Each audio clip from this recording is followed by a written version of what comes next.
Rani of Jhansi didn't use period as an excuse. Yes, you heard that right. This is exactly what Meenakshi Lekhi has to say about the recent matter of the SC striking down the PIL seeking 2 to 3 days of menstrual leave for women every month, as women generally go through pain, fatigue, and other issues. And in my last video, we also talked about the scale of this issue in India. I read recently the article that is available on the print titled as SC Decision on Menstrual Leave is Feminist. Rani of Jhansi didn't use period as an excuse. Initially, I thought that this must be some sort of satire, and so I read the whole article and I was wrong. In her article, the author has stated that menstruation is an age old phenomenon. Women have worked in fields and run their families with dignity and resilience even while menstruating. Suddenly becoming unequal when you attain adolescence, even though this is a completely natural process, is unacceptable. So, here the statement is not in the context of the social stigma attached to menstruation, which though she has talked about in her article repeatedly, but it is here presented as a counter to the menstrual leave argument. Who says that a girl is becoming unequal when she starts menstruating? She is still just as deserving, but you cannot put a blindfold and ignore the biological reality of women. Women are biologically different, and that is a fact. While we are fighting for social and economic equality and equality of opportunity to be treated as equal humans, we are not fighting to be men. The author thinks that any such measures that, God forbid, makes us accept the biological reality of a woman does affect her ability to perform and compete on several levels. We are taking two steps back in equality. But ma'am, what ignoring this really do is not ensuring equality, but more inequality.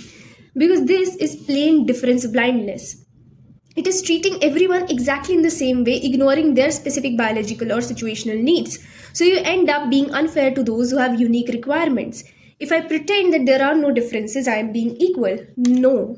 And that is exactly the case with caste based reservations also in India and in any other country, be it caste based systems or class based systems or race based systems.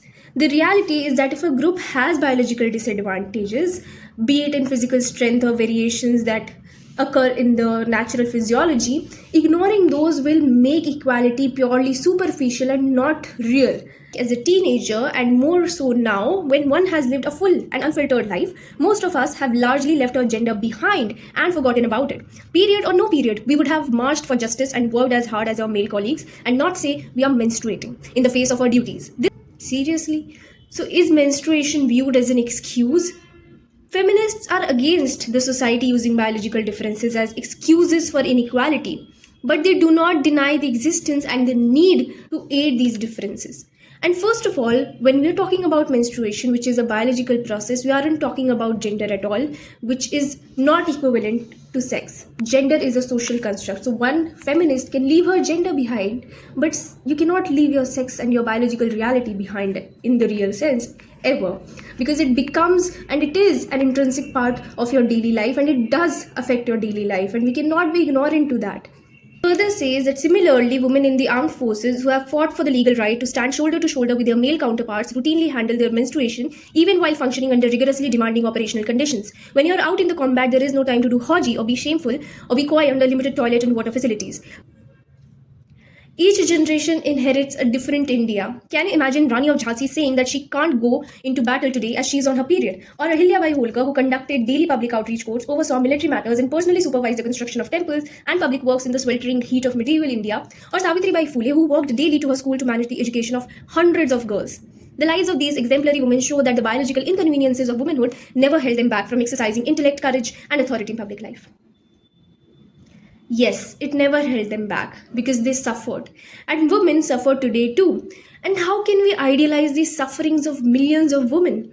In fact, women in ancient Egypt, Greece, and even America were doing everything that they could to survive painful periods. There were hundreds of remedies that they tried.